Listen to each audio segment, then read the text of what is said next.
we are joined early on this Sunday morning by my great co-host, Christian from Pierce Sports Productions. It just wouldn't be right if we didn't interview a Birmingham Stallions player with our resident Stallions fan.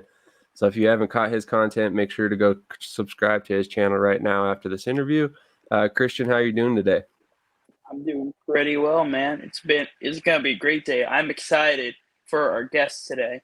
He is the crucial piece to the Birmingham Stallion team formation. He's a two-time USFL champion, and he is the best fullback in the USFL. And he is Bobby Holly. How are we doing today, Bobby? I'm doing good. Got a good early morning start. Got my coffee in me, so can't complain. Love to hear it. All right, Sam, why don't you start us off? Definitely. So, Bobby, you're kind of a Louisiana native. What led to your decision to ultimately stay at home and attend LA Tech? A big part of that was, I had a bunch of family that was, 30 minutes from La Tech. So, I felt it would be good for me to just be able to have all my family come over and watch my game. Another big part was just after my recruiting trip. It felt like a brotherhood, you know what I'm saying? It felt like all the guys, whether you're a freshman up to senior, you're all respected equally, all treated equally. So that was a big part of it. Really, the academic part of it too, because I'm actually a forestry major. Tech has best forestry systems you can go to. So. All right. With your college career being in Louisiana Tech, you get to work with future NFL players such as the late Jalen Ferguson, Tread Taylor, Boston Scott, and Xavier Woods. Out of the team rosters you would play in college, who are the guys that stick out to you the most? Boston, that's for sure, because he's just such a humble guy. I mean, if you meet him, you can't help but to have a great day afterwards. Talking about Jalen, him, we tit for tat at practice every day, just getting me better. I'm getting him better, and I mean the list goes on and on. But just for my guy Boston Scott, he's one of the greatest guys that I've ever met. So obviously we talked off screen a lot about how versatile the fullback position is asked to be just to get their spot on a roster, including playing most, if not all, phases of special teams. So I wanted to ask you, is there any phase of special teams that you don't play? Well, this past year I was set to be on punt return, kickoff return. I think the only thing didn't play this year was field goal and field goal block. So I mean, that's the dirty dozen. You got to get out there and get that work done in all those phases of the game, because a lot of people don't know, like, special team. That's one of the most important aspects of the game, because that's field position. That's everything. So you got a good special team unit and all those units, then you're gonna have a good chance of winning the football game. Not to mention that seems to be how a lot of these USFL guys are getting NFL opportunities. Yeah, so I tell people all the time, it's like a lot of people hate running down on kickoff. A lot of people hate having to block somebody running down on kickoff return. But I mean, it's been guys in the NFL that's had 10, 20-year careers just strictly playing special teams. So I mean, they can do it for 20 years. Why can't you do it for 10 seconds? It takes 10 seconds to run down the field and make a play. For sure. So as a fullback, you tend to work with a lot of offensive groups for the football team. In different chapters of your football career as a fullback, which groups do you get along with the most? The offensive line, the running backs, or the tight ends? Oh, with me, I feel like I'm some sort of an athlete. So I mean, the running backs, I'm more close. You got to get in good with the O line. I love my O line. I love my O line. I didn't get a chance to get behind those guys this year, but going through training camp, I would have enjoyed that O line also. So I mean, yeah, it's the running backs just because I have to mingle with them a little more, but deep down, I'm really offensive line, a little too undersized. That's completely fair. So back in 2020 with the Chargers, you got a chance to work under Anthony Lynn, a noted running backs coach. What did you learn from Anthony Lynn, a former Super Bowl winning running back himself? He was just big on craft. Not trying to break the big run, flash. He would hone in on every single little aspect that you need to get done to get to the big picture. Like I said, he would be in the running back room almost every day. Say almost every day. I mean every day. You peek around your corner and Coach Lynn's just standing by the door, or sitting back there with Coach, just listening in, making sure that we're paying attention, so we'll know what we need to do when we get out on that field. So he's a hands-on coach. I mean, I'm knowing that he's still out there. I'm pretty sure he's with the 49ers now. So he has a great running back group out there. So, I mean, he just has a bunch of wisdom that he can pass on to younger guys and vets that's in the league. So it was a really good opportunity to be under him. So, of course, with your stay in the Chargers, you were competing against rookie Gabe Neighbors. Ultimately, he would end up winning the fullback position. After competing with him, have you ever watched him and the Chargers and possibly think, man, I could do better than that? Oh, for sure. Like I told him, like the day that I got cut, I texted him. I was like, "Listen, man, well, you want a position? I wish no bad blood on anybody. Look," and I did. I caught a couple of the games. I think one of them that I caught, he scored on a little flat route. I'm like, man, that's my signature route. That's about the only route that I ever do, but that's my signature route. But I was happy for him. You know, I mean, he gave some great competition. Like I said, we were battling it out the whole camp, and ultimately he did win it. You know, that's all those what ifs. I just had to start living in the present now. So you end up attending LA Tech under Skip Holtz, who Yeah, you've now played for what, 7 seasons, I think it is now. yeah. And what's your relationship like with Skip Holtz? And if it were for him being a USFL coach, do you think you'd still be there? I'm pretty sure I would because, well, getting to the connection. Me and Coach Holtz, I mean, that's my guy. Just being under him for 5 years at Tech. I mean, yes, he's a character, but I mean, he's a player's coach. That's one thing I need to put out there. He's a player's coach. He's going to put his players in the best position to succeed every single time. And I do believe that I would be down there if Coach Holtz wasn't down there because once I got back from California, I just started working at Lowe's Products. I started working at Lowe's for like a year and a half, and probably like 2 or 3 weeks before Coach Holtz called me, the Pittsburgh Marlins had actually called me, and I ain't gonna say I dodged a bullet with that one, but I mean it was just good to get back under my coach that I've known for so many years, know his system, know his man, just know everything about him and what he wants. So it was a blessing to get back under him. Well, in your first season with the Stallions, you guys would go 9-1, taking the South Division, and ultimately defeating the Breakers and the Stars for the first USFL championship. How long did it take for you to realize that this team is the real deal for this season and moving forward? Well, for last season, it was just probably after week.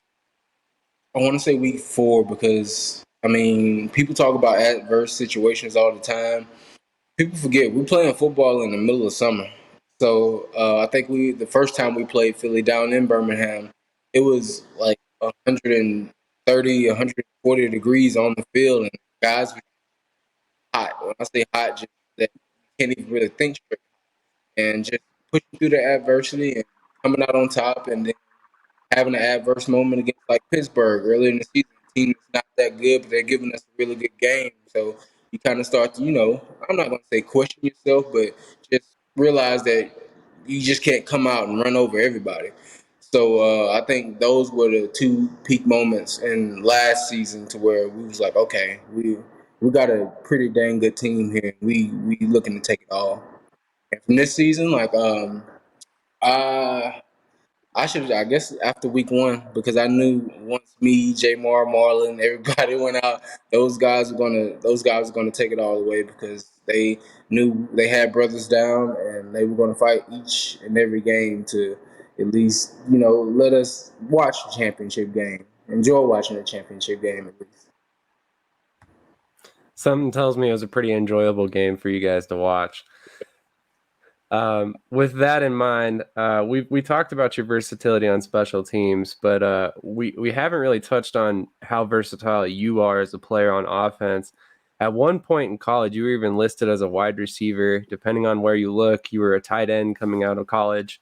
So it's kind of interesting to see. But would tight end be a position that you would feel comfortable playing? I mean, I know you're a great receiver. Most definitely. Well, I come from a tight end background. I actually played tight end in high school, so I was on the line every time with the big boys, just getting dirty. So that's the position that I really love to play. I'm all about contact, and I played some wide receiver at Tech. They would flex me out every blue moon, and when I say every blue moon, I mean every blue moon.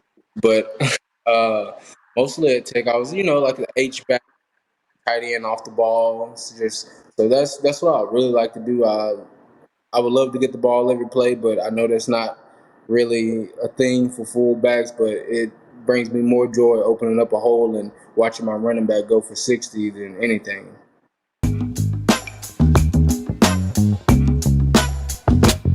I'm just being myself, cool as can be. When I'm being myself, you wish you were me. It's so easy. Get out your own way. It's just so easy. To continue the topic of versatility and fighting to stay on a roster, with the 2023 season ending a month ago, Stallions have resigned a few pieces of that offense, while the rest is still undetermined to either NFL opportunity or opportunity with a different league, such as the CFL or the XFL. When you were signed with the Stallions, did you ever consider those alternatives, or was Birmingham home to you? Birmingham was definitely home. I gave it my all last year, and I definitely gave it my all this year. It wouldn't been right. I wouldn't have felt right to even think about exploring any other opportunities because I mean that's my family. Those are my guys, and they gave all they had this season to get us back to a championship game. So I think it's only right for me to get back next year and give us that same opportunity. Absolutely. So, with that being said, obviously you've had a very positive experience in terms of the winning that you guys have done. But I wanted to ask you about your overall experience with USFL. I mean, how has your experience been with the league? I mean, have they taken care of you as a player? Have they treated you respectfully? All of that. Oh, for sure, yes. Moose, we call him Moose. He's always around. We report for camp. You'll see him in the hotel. You'll see him out at practices. You'll see. I mean, those are the higher ups in the USFL. Those are the guys that make the thing go round, and you see them out here interacting with players and joking with coaches, talking just like any other normal person. It's been a great experience, and it's going to continue to be a great experience. As far as like my first season, when everybody was in Birmingham, yes, it was a little hectic, but I mean, you also built relationship with guys on other teams. Like you would go out on a Friday, Saturday night, play a game, talk your stuff, and then 2 hours later, you'll see them in a hotel, and y'all just the best of friends. Speaking of other teams, being in the USFL for now 2 seasons, you've gone against all the teams and beaten them at least once.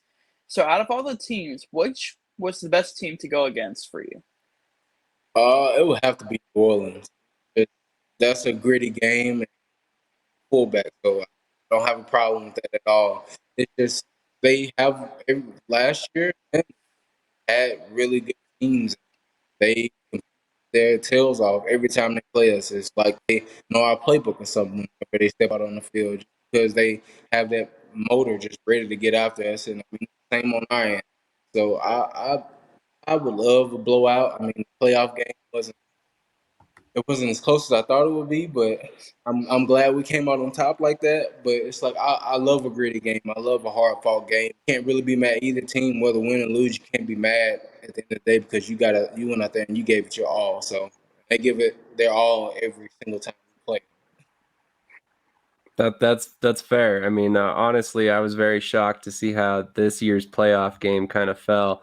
I did not expect it to be kind of the blowout victory it ended up being coming, but sometimes that happens any given Sunday, right? So last season, you got a chance to run a fake punt that resulted in a 52-yard touchdown run. The result of basically a brilliant play call and perfect execution by your unit. Walk us through that play and kind of when it was installed in the playbook. Well, we probably installed that play. I want to say like week 2, week 3, and I told coach every time, like, you call it, I'm either get you a touchdown or I'm gonna get you this first down. And just going through it, just hearing him call it off the field, because we'll get all our calls from off the sideline. And I looked at the guys and said, "Listen now, I'm about to run the ball. Like, so just be ready." But they already knew the play call, and just going through it, snapped it. They sent like a 10-man rush, and I squeaked my way through the line somehow, and then the video shows the rest. I mean, my coach told me that Coach Holtz told me that he looked down and checked his phone and sent a couple text messages, and I was still running down there trying to score the ball. So, I mean, fullbacks, we don't really get the ball a lot on offense. I mean, that's just not how many offenses work. But I mean, I told coach and I told our special teams coach, I said, "Listen, if y'all give me an opportunity to get this ball in my hand, I'm gonna do something." Everyone knows fullbacks touches are very slight. Now that you have re-signed with the Stallions for a third season, what excites you the most for the upcoming 2024 NFL season? Just getting back around the guys, just getting back around a lot of the faces that I haven't seen in a good while. Being able to see the new faces that are going to come in, being able to gel with everybody, build a championship team with we report for camp, because that's when it's done during those months of day after day, learning the playbook, learning each other. Just, I mean, toxic relations tear a team down from the inside, and I'm pretty sure everybody that played any type of sport knows that. So yeah, just getting back down and getting connected with these guys and getting ready to make a run for a three-peat. That's what I'm most excited about. That's going to be awesome. Bobby, is there anywhere fans can follow you on social media? And also, do you have any merchandise for sale that they can go to support you as a person?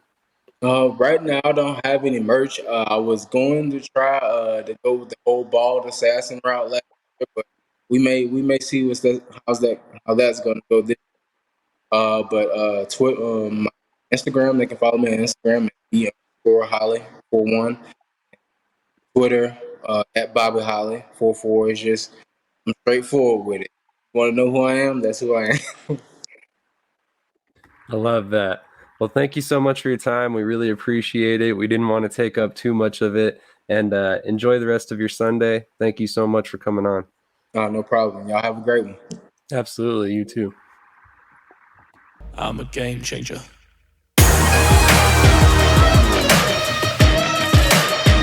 I'm a game changer.